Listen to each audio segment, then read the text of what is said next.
Launching a business is no small feat. There's challenges and opportunities everywhere, and we're here to guide you through it.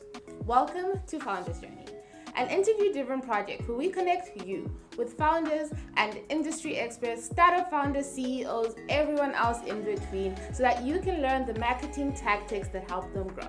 I'm your host, Mandy, and today we're exploring an industry that has seen explosive growth in recent years, the card and game industry. In 2023, the global card game market was valued at over 18 billion, and with the rise of interactive and social games, this number is set to soar even higher. Among the many innovators making waves in this space, one journey stands out. Our guest today is the visionary co-founder of Hella Awkward, a brand that's redefining how we connect and have fun with card games. From a humble start to becoming a standout name in the industry, their journey is nothing short of remarkable. From notable partnerships with Macy's to working with major retailers like Target and Walmart, Brittane's emphasis on customer feedback, continuous learning, and the importance of being persistent and scrappy makes her journey not just inspiring, but incredibly reliable and relatable for any aspiring entrepreneur. Please join me in welcoming Brittane to the show. Hi, Brittane. Thank you so much for joining me and making the time today. I know you've just been traveling. Of course. Thank you so much for having me. So I am such a huge fan of Hella Awkward and what you've built, and seeing the community that you have even on social media, it feels so fun and just like you're really part of creating those conversations for people. So how did that even come about for you to be like, this is the business that we want to build, this is the direction we're going in, and how did you even get started with it? So yeah, I started this company actually in 2020. So we're a pandemic baby. It's myself, it's my brother Brandon, and his now fiance Jane. So the three of us, we really were just having super organic conversations during quarantine in New York City. And we really started enjoying these conversations. They went from like what TV shows we were watching on Netflix into like deeper topics. So things around our relationships, around our childhoods. And my brother had this wild idea to just start listing questions in a Google document. And so we did. So we had a list of hundreds of questions in a Google Doc, and we sent it to a bunch of our friends and family and said, hey, you guys should, use some of these questions during this time, help you connect. And we had a great amount of feedback from people that said, what is this? What are you doing with this? We need more questions. People were really loving it. And so we started taking it a bit more seriously because we were noticing the response was really positive. So we leaned into our friends and family even more and just kind of honed in what questions they were really loving, thought about more of the structure of how this could come about to become a physical product. And so it turned into Hella Awkward, into a game where we really delve into connections and building relationships through opening up questions and icebreakers to help you really share your story. And it was really just based on organic conversations that it just naturally evolved from there. And it was a lot of help from our friends and family. So shout out to y'all. Y'all are the real ones. So what were those like first steps that you took? Like, you've got this document that's full of questions. How do you go about thinking of design, thinking of cards, and what was the vision that you were foreseeing as you were creating it? So we were thinking, do we make something physical or do we make something digital? That was sort of the in-between place that we were at. And just because of where we were in the world at that time, being in quarantine, being in the pandemic, we really wanted something that was a physical card game, a product that you can come together, you can actually put the phones down, because we were leaning so heavily on digital content at that time that we wanted something where you put the phone down, you turn the TV off, you get the people together that are in your space, and just really dive into your stories and really connect in that way. And then it was game time. Jane, our third co-founder, she's a product designer by trade. And so she was super inspired and just started creating really cool design sketches. So we had a really nice, well-rounded view of what this could look like.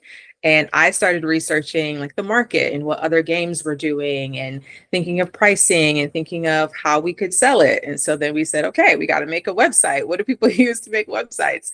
And so we found Shopify. So it was really kind of grassroots and really just organically growing step by step. We would meet every day, have a glass of wine, think through, okay, how can this look? How do we want it to feel? How do we want our customers to interact with it? Who are our customers? Where do we find them? That sort of thing. And then built our website and built our product based on those like sort of core values that the three of us were really experiencing. So this was, I think summer 2020. And then we did a pre-order in February of 2021. And that was sort of our trajectory. It was maybe that 6 months of like, just a thought in our head up into us kind of pre-launching. So we were moving fast, but it was a really exciting time because we also had so much time because of the pandemic to really just dive into it and just kind of have fun with it. You mentioned Shopify as one of the tools that you use to build your shop. So what are some of the tools that you used? What are the other key questions that you had to ask yourself so that you could make this, like, instead of just an idea, an actual business that you could execute? So as a small business, we had to just figure out what we can do for cheap or for free, essentially. We use Google a lot. We use Google Sheets to kind of map out our game so we can have like all of our questions. We can easily look through it and share our document with each other so we can all work on it together. The first email was MailChimp, and that was free at first. We used the free version of that. So that's how we started just collecting sort of that traffic from our website so we can have those email and that data from that. So that was free. We now use Klaviyo, which is a more paid service, a slightly more premium service. We did a lot of just research ourselves where we would just Google different games, look at the retailers, the mass retailers, what games are they carrying? What things are people saying in the reviews of those games so we can see what our customers are loving, what they're hating, what are the pain points, what things that we need to be thinking about as we are creating our products as well.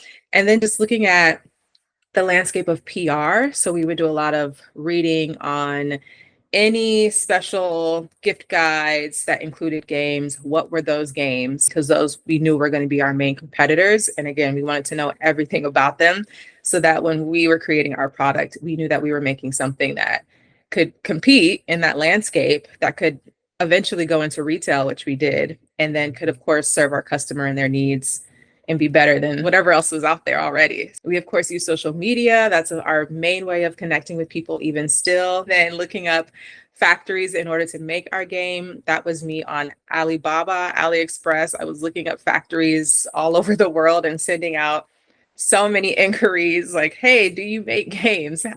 What would that look like? What is the timeline? What is that process? We really had a super low budget when we were starting. So we had to be super scrappy and really creative on how we kind of gain information, how we documented information, and how we kind of maintain our data so that we could use it super efficiently. What were the things that made you then say, like, here now we have the idea, we've done the research, these are the people that we're going to work with? When you're transitioning from having no budget to now you have a marketing budget, what are some of the things that you're like, okay, these are a must-have. These are the types of manufacturers we want to work with, or these are the types of softwares we're willing to pay for. Like, what are those considerations that you were making? So in terms of our manufacturers, we knew that it was going to be a challenge because this was also new for all of us. So we had to have really great open communication. That was the first thing. We manufacture currently in China. So being able to be on WhatsApp with them, have video calls where they can show us the factories, where they can, walk us through the space, where we can see, the machinery that they use, where they can show us other prints that they have printed in the past. That was super key. There were some that were not as responsive, and those were immediately out. And then there were those who were super responsive and could really work with us, give us good quoting, and be super open. Like I said, when we first got started, we really tried to keep it super, super low cost. The things that we knew we needed, of course, a website. That was just obviously a non-negotiable. And then now when we think about what we're willing to pay for, it just has to serve a really great function that I physically cannot do. So in terms of collecting data, I can't physically collect emails from every single customer that comes our way. So that's something that we have to pay for. In terms of reviews, we use a service that captures reviews. Again, that one is free. We still use a free service for that, but it works great. It integrates into our Shopify website. And so it's all super streamlined. We still use Google Drive. That's still our main workhorse. So again, for free. That's really it. Even for our marketing, we have a very small marketing budget. We only do about $2,000 a month on marketing for Facebook, Instagram, and we primarily just look at our analytics within those platforms themselves. We do work with an agency that does help us with that, so we do get reporting and all of that from them. But I just go to the platform themselves and I look through the analytics through there, which again, free. There are other services that you can use that can kind of look through all of the different data from multiple platforms, but we really only advertise on Facebook, Instagram right now, Meta. So we try to keep it free. You can do it for cheap, y'all. If you're a small business, trust me, you can do it for the low. I like that. The key is free is king. And be scrappy and you make a plan, and anything that you can do by yourself, you do that. They do always say, like, as a founder, you need to be able to be everything in the business. And Have to you're be. You have an exemplifying option. When you're first starting, you will wear so many different hats. I mean, I've learned so many things. I've been a part of really great accelerator groups that have been so instrumental in just teaching me a ton about business. I don't have a business background at all, but I've learned a lot through these accelerator programs. I just talk to people. I just reach out to folks and say, hey, I would love to learn more about how you did this, or, oh, that partnership was really cool. How did that come about? I just kind of like to learn from people themselves and just networking. But you learn a lot on what you can save on and how you can be scrappy until you have no choice. And then hopefully by that point, you're able to hire someone, even a part-time contractor, and we still do a lot ourselves. But it's great because we've learned so much. And as we do grow, as we do hire, we have a great understanding of like what we're needing and what person would be the right fit for us. What was the first step in actually getting from just your friends and family to now we're going out to get customers? How did you get your first customers? How did you target them? And how did you reach them? So our first customers were our friends and family. We did this campaign that I like to call awkward hand delivery. When we first launched, we hand delivered all of our products to people that were based in New York City. So we would coordinate a hand drop off and we would make it super fun. We would show up and we would dance and bring like little goodies and little extras for them. And of course, we would film it and we would put it on our social media, of course, tagging them. And that meant they would repost it, reshare it on their socials. And that kind of created a nice little word of mouth awareness buzz. And so using those mechanics, we were able to kind of reach out to their audience, use their audience, who then would become customers for us. Moving all over the city is not easy to do, but we knew that the impact of that was going to be really great for social media, being able to have like a fun, splashy moment right as we're launching. It worked really, really well. We were able to increase our followers, our engagement was increasing, and our customer base was increasing, most importantly. And we also had a really exciting moment in our DMs where we had a buyer from Macy's who was a friend of one of these hand deliveries that we did, who saw their story and loved it, loved our product, reached out to us, and we ended up being in a few Macy's stores. So it worked great. It was a really fun campaign. It didn't cost us really anything to do it, but having that moment really landed us our first mass retailer and our first customers, which was super amazing.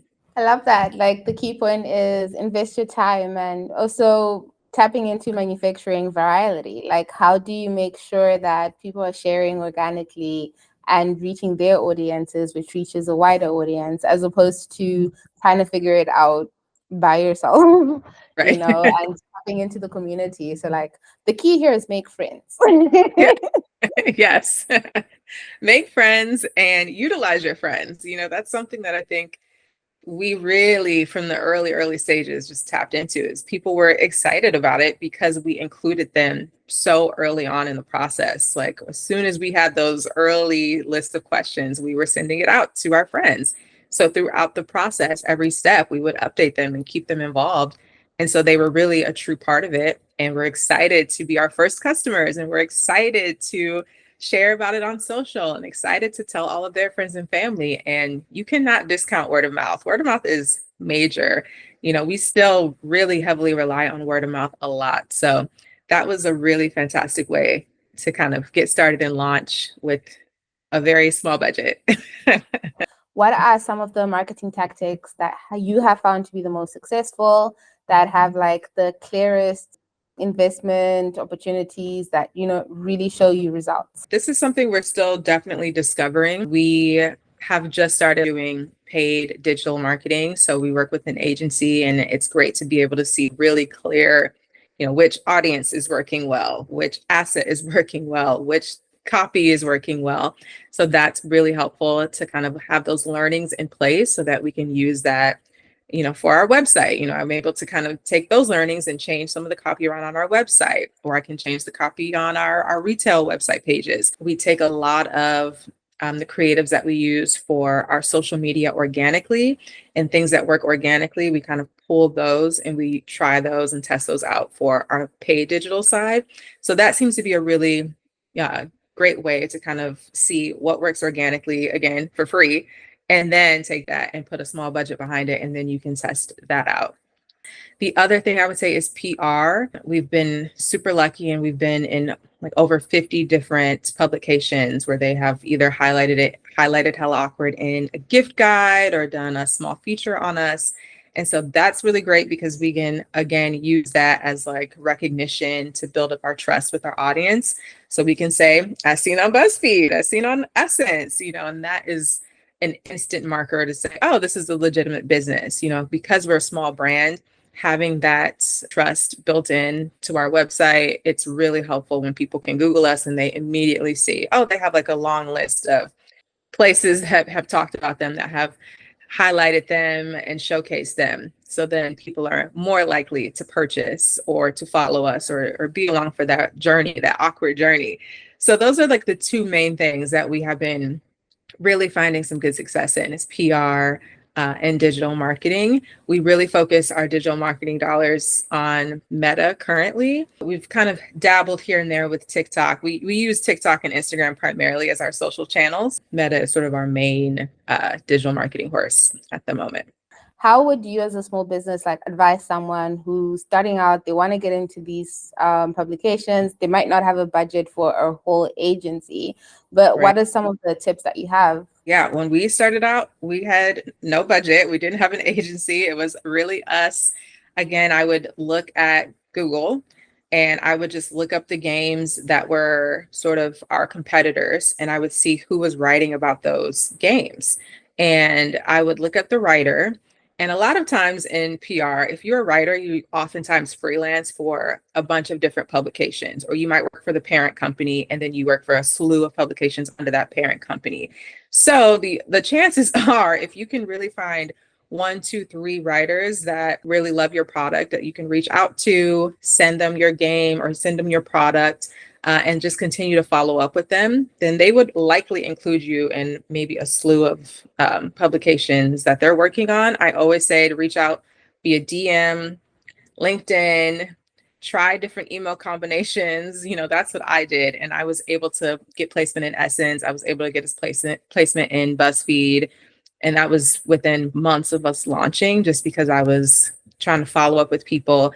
You always have to send product or samples, and without any expectation. I would kind of craft my messaging around, I'm super excited about my new product that I'm launching, and I would love for you to try it. I would love to hear your feedback on it. Please let me know if you'd like to try it out. Not asking anything, just that you're excited about it. And you would be surprised, I think, by some of the responses that you would get. Some people never said anything. Some people never even looked at it, of course. But I had a few folks that were really supportive and really excited to hear more about our story and to try out our game. And then we got placement. So I think you can totally do it yourself when you're getting started, and eventually you can work with an agency. We did end up working with an agency last year, but we won free services, which was great.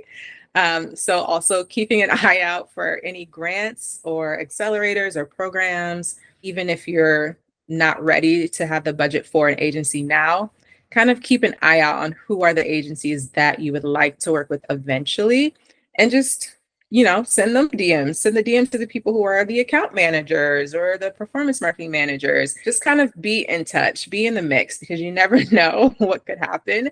They might just say, hey, I know you aren't on our roster, but we're working on this piece and it might be a good fit for you. Here you go. You just never know. So I think building those relationships with people early on, don't wait until you're like, I need to be in a publication today. Really build those relationships early. And then gifting, I think, is the other main key of that. Have you worked with gifting when it comes to more so working with influencers or creators? And has that been successful for you? We've done it here and there. It hasn't been a main part of our business as of yet. I think eventually we definitely would want to do more of that. We've had some luck where we've had gifting for influencers and they've shared it and posted it, which is always amazing. But to be honest, we haven't really completed a full, I think I need like a person to help me sort of take over the just influencer marketing, the gifting, the seeding. I think that would be helpful, but we have done a few here and there and worked with some really cool influencers who have just been excited about it, who have shared about it. And we've seen the most success, I would say, on TikTok, where people just organically find it and post about us. So we're going to hopefully be expanding that in the next year for sure. But here and there, we have done some for sure. Well, I'll just put it out there on camera that we can help that. Yes. And we'll definitely love to help because we do have creators. I think that would love to be a part of what you're creating as well. Absolutely. Great. Perfect. See, you never know when the universe is going to just help you out. So alignment. All right. And I wanted to ask a little bit more. You did mention the role that accelerators had in you building a business. You also mentioned grants. How do you go about applying to some of these spaces? What do you need to do as a business to position yourself to be successful in these applications, to be accepted, to receive grants, and to really succeed in that space? Yeah, grants has been super helpful. I think our lifetime we've won around $85,000, I believe, from grants, which has been so great. I think the main key with grants is you constantly have to be looking them up. I have like a master list of like all the grants that are coming up, their due dates, a link to apply, any like major things I need. Like they need a 10-minute video or they need X amount of documents that I might need to update. So I keep a master list of that. And then in your application, I would say you have to have something specific that you are using that money towards. I think people kind of they forget about that part. You can't just say marketing. You need to say a specific campaign with this specific budget for this specific platform that will result in X result. And that will be helpful because that just lets the people know who are reviewing your applications. It gives them the confidence to really want to learn more about you and your company. We also do a lot of storytelling. So when we're talking about our why and our vision for the company, we really kind of delve into our personal stories, things that kind of started in our childhood that made us come to this place where we wanted to start this business because we're a family-owned business. So that's really important to us. So whatever your personal why is, really tell that story really well and make sure that they understand that.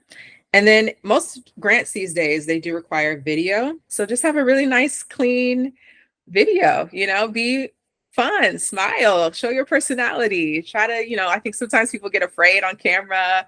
So practice being on camera and, don't be afraid to show your personality because a lot of times I've been brought in to have the interview or the second round because they're like, oh, you were so fun on camera. Oh, you were smiling. And most people are like, hello, they're kind of scared and which I get it. But if you just practice your on-camera interview, I think that would be super helpful as well.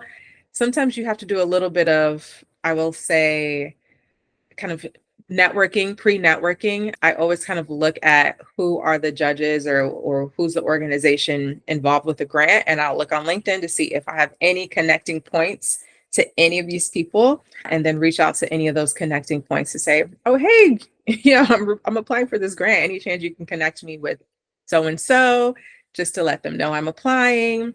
Any extra little nudge or any extra little awareness always helps as well. Sometimes I don't have that connecting point. Sometimes you do. So I would always say double check to make sure.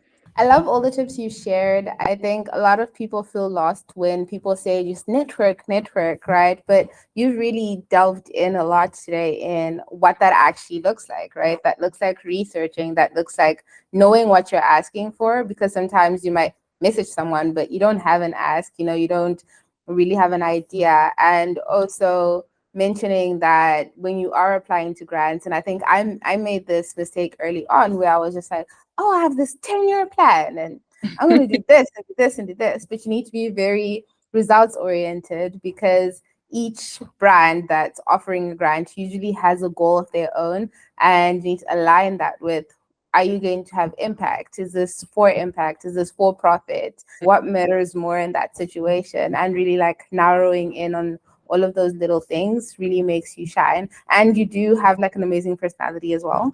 I love that. So like the cherry on top is just be an amazing person. Well, thank you. That's so kind. You're also amazing. And I do think it's helpful for sure, just to be kind, just to be nice. I think people want to help people who are nice people, right? I think the other thing is also just keeping track of your applications. I always just copy and paste it into Google Drive and keep all my applications so that I can kind of fix and edit and iterate on those and use AI. I'll have my application and I'll put it into AI and I'll say, hey, these are the requirements. Like, what am I missing? Does this make sense? And I'll also utilize AI just to kind of help be another editing eye to see if I'm missing any requirements or if they think that I should change certain wording or expand on certain things. And that's super helpful as well. What are some of the key, let's say, like business tactics or marketing tactics that you have learned from being in these accelerators? Maybe mistakes that you were making before or things you hadn't thought of until someone was like, these are things you need to think of, as you build your business. Oh, yeah. I think when we first started, in terms of like social media marketing, I was way more product heavy than I needed to be. And what I mean is, I would showcase the product constantly and want it to always be about, look at Hella Awkward, look at the game, look at the game, look at the game. And what I learned is really finding adjacent content that is way more engaging, way more shareable, way more watchable. People don't always care about your product. There's so many brands, there's so many products. It's easy to get like washed away in all of that, especially when it's like, I'm sick of consuming all day. I'm always seeing ads all day. So trying to find adjacent content that is actually helpful, that your community will really be engaged in, is something that I learned from my accelerator programs and even just from networking with other brands within the accelerator programs and talking to other founders to see what they're doing, having them kind of do a social media audits to say, what do you think about our social? Like, tell me brutally, like, what does this feel like? What videos did you like? What did you not like? That's always really helpful. So yeah, I would look at anything adjacent. So now we'll say anything around like fun dates. Like, what are some fun dates in your city? Or what are some good wines that you can drink while you play? Or what are the cool spots to have a friend game night in your town, or whatever it is, like things that are more adjacent that can be helpful, that can be funny. We also post like awkward moments, like in pop culture, things that happen in the world that are super awkward, that are funny. And then we'll just share that. And it'll just be a funny moment that people can have a nice laugh. And it's not necessarily to make a sale. It's just to make sure that we are on people's mind to say, oh, that was really funny, hella awkward, they cracked me up, So it just helps keep people engaged and helps make it fun. And I think that was huge for us. I think that's something a lot of businesses do, that where you're always, look at my product, you're so proud of it, you're so excited about it, you want to share it all the time. And I get it, we did the same thing, but just trying to make it less about being salesy, less about your product, and more so about the adjacent community building aspect of your content. I love that. Just like relatability is key on social media. And I think that when I was seeing your Instagram page, I really loved the type of content that you have created? Because it seems like people are just having fun, and like when you want to be in the room, because you're like, I also want to be a part of that fun. And I think that's such a thing that shines even when talking to you, that this is a fun place to be. That's so kind of you. Appreciate that. What role does customer feedback play in building other products? Do you plan on it? Are you doing like more decks? Will you be iterating, etc.? Yeah, definitely. Our customer is the king. We have relied so heavily on our customer from the beginning. It's been so helpful to hear their feedback, and it's something that we love hearing. I like to hear all the feedback, good and bad. It's always better to just be able to iterate and to make things better for the people who are buying it, right? So we're working on a new game right now, and we do play testing, which is super fun because we can get small groups of people together, typically just people in our community, our friends, coworkers, neighbors, that sort of thing. And we'll kind of test out the game. We'll see, okay, how does this work? Does this make sense? We'll hear, oh, you guys should add a card about this, or oh, maybe we can win it if you do that thing. And we're like, oh, okay. And it really helps us see how people interact with it, how people would play it, and what suggestions they have as they're playing. Sometimes we just let them sit back and observe and watch them go through the game. Sometimes we're like really deeply in it and we're like, okay, what about this? What about that? When you hear this word, what do you think of? When you hear that word, what do you think of? When you see these colors, does it remind you of anything? Like sometimes it's really about those early stages, but now it's super fun because we can just kind of observe and watch how people interact and take notes on what things, even just the mechanics, like when they open up the box. Is it hard to open? Is it sticky? Is it tricky? If they flip it over, all the cards fall out and it becomes a mess and it's hard to set it up. Okay, we need to have a better mechanic around how we organize the cards. So that is really, really helpful. And hearing the feedback from our customer has been great. Also, I would say I was able to do a trade show last year. And so I was able to kind of interact with a different type of customer, which is the small retailers, which are also a great customer for us. And being able to see how they interact with the product was really kind of like eye-opening because I don't often get to interact with the store owners and the small retailers. But when you're at the trade show, you get to hear from them, how do people interact with the product? Where do they place it on shelf? What other games are they really seeing that are working really well, and why? And who are their customers? What are the people doing in their store? Are they immediately going in and grabbing something and heading out? Do they come in looking for a certain specific product, or do they like to shop around and they discover, and are they drawn to our game because of our name? Hella awkward. It's such a random, crazy name and people love it. So they get drawn to it for that. So it's also really great learning to hear from the different segments of our customers. So of course we have our D2C customer, but we also have our B2B customer too. And they're also very important. So yeah, very, very, very amazing to hear from customers. And I definitely recommend tapping into the different segments that you have so that you can really learn and iterate how to do better. First of all, if you ever have a show, as you were describing, where people are just like playing with the cards and all of that, like on YouTube, I will watch. I just want to put that out there. That's a great idea. Yes, and I'd love to help you even. Like, I think that it would really do well. That's such a fun idea. I love that. Okay. Okay. But also, I did want to ask you, why Hello Awkward? I realized we went this whole way and haven't asked, why did you pick that name? So we were really inspired by like West Coast. We were watching a certain TV show. I don't know if you all know, if you're thinking about it. We really were loving Insecure at the time. So we were inspired by like that West Coast vibe. And then the word awkward just kept coming up for us as we were kind of creating some of the early questions. And as we were developing it, we were thinking, nothing could be off the table. We want to talk about sex, dating, all of these awkward topics that sometimes can be uncomfortable.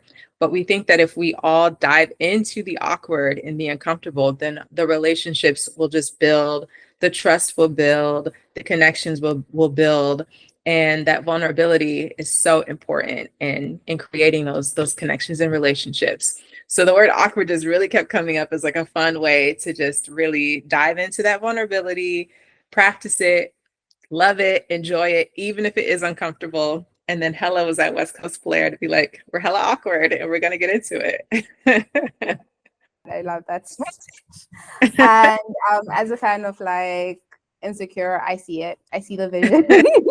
Totally. But you did mention the uniqueness of having like the D2C customer as well as the B2B customer. And I wanted to ask what your experience of actually getting into stores was. You mentioned your first opportunity was with Macy's. How do you bridge that conversation? How do you get like prepared to negotiate? And how do you go about marketing a product differently that's not being bought from you, but being bought from like a third party? It was a really interesting process because we, from the beginning, wanted to be in mass retail. We didn't expect it to happen so quickly. So we really had to learn just on the fly of how to do that, which was a steep learning curve. When we got into Macy's, we were not working with a distributor at that time. We just did it all ourselves. So even just onboarding onto their website was tough. It was really hard to navigate. Shipping product, really hard to navigate. This is the first time we're shipping like hundreds of units and shipping them all over to different distribution centers across America. So figuring all of that out on our own was a hard thing to do. I don't recommend doing that if you can avoid it. But again, having those like growing pains, it really is helpful because now we know what questions to ask our current distributor. When we were working on potentially signing with them, we knew what to say. We knew what to ask because we went through that experience. So now we work with a distributor and they have been super helpful in kind of helping us navigate as we are like pitching to retail because they have so much experience and they represent so many games. So they have the relationships already and we're able to just kind of say, okay, what are our retailers looking for? What types of games are doing really well? And where are like the gaps on the shelf? So that's helpful because we have a direct access to buyers and the retailers and trying to figure out what works, what doesn't. So as we were building out Hella Awkward, our first version, we ended up having to make some changes to the box size because it was a little too large. They wanted it to be a bit more compact. We had an issue actually where we didn't have our age. So we're an adult game. So we're 18 plus. And the age was on the back of the box. And the last minute they realized and we're like, no, we need to have the age on the front of the box. So that was a learning for us is, oh, the age is really important when you're sharing a shelf with toys and games because you're basically a neighbor to Barbie and you have kids kind of looking at things that are on these shelves. So we had to have a sticker that we put on the front of the box that had 18 and plus. So things like that are huge learnings that we did not expect as we were kind of starting, but you have to be able to make those changes and just really understanding, the Target customer is slightly different than the Walmart customer. Target customer spends a little bit more. They go in just kind of discovering. They wander around the aisles and they pick random things up because they just want to try different products. The Walmart customer is slightly more budget conscious. They kind of go in and say, okay, I need this and this and this from Walmart. And they stick to those things. It's a little less discovery. So it's a different customer. And it's good to kind of understand what each of those segments are looking for and how to talk to them differently. We would do different messaging for each retailer, which is something we're just kind of starting to dive into as we're really learning and trying to expand our footprint into retail.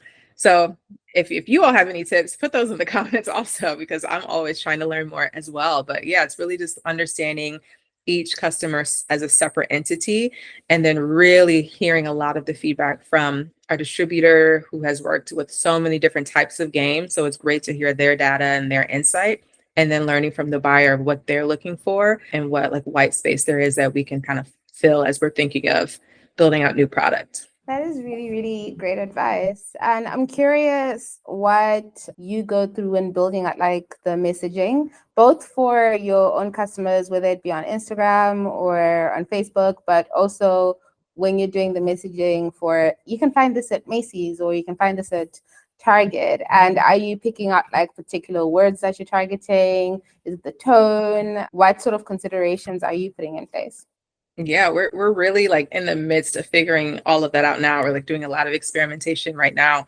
which is crazy and fun because, we're just looking at what words we've used on our own for our own messaging, like on social media, on our website, trying that. And then I talk to a lot of different people to see what they're doing and what's working for them and how we can kind of utilize, like, is it shop now versus learn more? Is it, using like our social trust in terms of SEing on BuzzFeed? Like that seems to be really helpful when you're in a BuzzFeed or an Essence. That helps with that proof and that trust. So different things of that nature, like we're doing a set on back to school. Okay, the college students, what are they looking for as they're going to college? Making new friends, building new relationships, leaving mom and dad behind for, your new set of besties that you're going to make in college, creating that dorm space, like things like that. So we're thinking of, the seasonal shopper, what like is Target really targeting right now, back to school, when they're going through a different shopping season. How can we then kind of capitalize and use what they're already doing in their stores to just kind of piggyback on top of that? So it's something that we're like currently really experimenting with and like learning and figuring out, which is fun. So yeah, it's exciting for sure. Very exciting. We're still very new to retail. We just entered Walmart this year. We entered Target just last year. So it's exciting to kind of go through these learnings and kind of figure out what works. And what other tips or advice would you give to someone who's starting up a small business or startup who have an idea and they want to get to the next step? Well, I would definitely say it's tough, but it's doable. You have to just take small steps every single day. If you can get 1% better every single day, eventually that'll be 100%. Okay. It's going to add up to something. And if you love it and if you're passionate about it and if you just constantly keep thinking about it, then you have to do it. And just know that it is tough. Like I spent the first 2 years of this, I wasn't making any money. I had to kind of do gigs here and there, work wherever I could, do freelancing or contract work in restaurants. I had to do whatever I had to do, but I believed in what this was going to be so profoundly that I was willing to put in that sacrifice to make it work. And now I make some money. It's not a lot, but I can pay my bills. It's great. It's exciting. So it does take dedication and sacrifice, but it's totally doable. And again, I did not come from a business background. So even if you didn't get an MBA or even a BA, like you can still learn. There's so many amazing resources. Look for accelerator programs. Really try to tap in to any free resources you can. Look at what is happening in your city, any events going on around small business. There's typically some sort of like business alliance with your city or your state. Tap into those things. They have events going on all the time, and just go and talk to people. Tell people what you're working on. Do not be afraid. I always say, don't be afraid to tell people what you're working on. I think sometimes we're afraid of, is someone gonna be mean or are they gonna like shit on this idea? Like, who cares? If they do, then get rid of them and move on to the next, because you never know who's gonna be that one like champion who's gonna say, oh, this is brilliant. And I was just looking for a person who was doing this. How can I lift you up? How can I support you? So those would be my things. Tap into free resources that you can find accelerator groups that you can continue to learn and build your network, and just 1% every single day. Keep working on it, keep building it, and it's going to be amazing. I actually also wanted to ask, like earlier this year, we partnered Amaka and Hella Awkward for an event. What role has events like that played in reaching maybe new audiences or getting to play like the game with people in a crowd and stuff like that? Has that also been a part of your strategy? Yeah, we really enjoyed that partnership. That event was so much fun also with Amaka. So thanks for tapping into us for that. We love partnering with brands for live events. In person is so much fun because, of course, it's a game. We want to bring people together. We want people to play and learn each other's stories. So it's a huge part of what we're all about at Hella Awkward. And it's amazing to see how people interact, which questions get people going, which questions are really spicy and really fun that people want to debate about, or that people really have like a moment of reflection on. So it's really helpful. We partner with you all. We've done some other partnerships. We partnered with BuzzFeed 2 years ago on an event for them where we got to do a holiday party for their event staff. And it was really fun just to see how people interact and play and just organically get together and build those relationships through conversation. So it's a huge, huge part. Again, the word of mouth mechanics are really great. It's free to do that. Typically, when we do event partnerships, it's pretty low cost. Typically do gifting.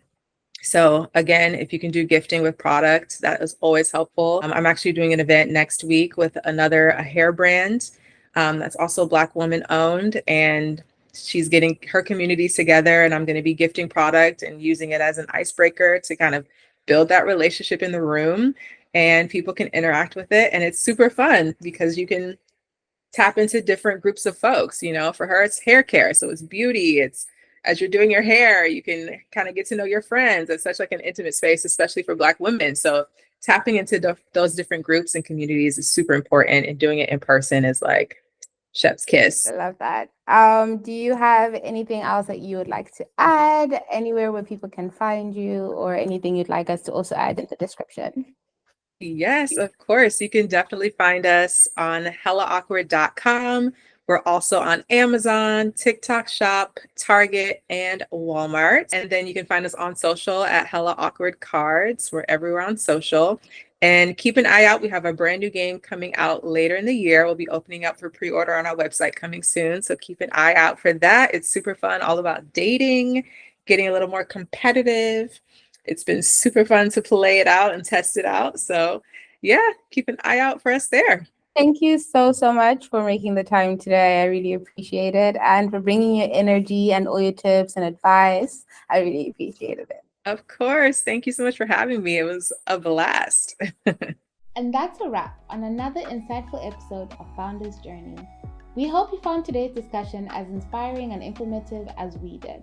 Remember, navigating the startup world can be challenging, but you don't have to do it alone. If you're looking for a way to connect with top talent and streamline your hiring process, we highly recommend giving Amaka Gigs a try. Our platform makes it easier than ever to find and manage freelance professionals who can help turn your vision into reality. So why not take a moment to explore Amaka and see how we can support your journey? And as always, stay curious, stay driven, and keep innovating. Thanks for joining us, and we look forward to having you with us on the next episode of Founder's Journey.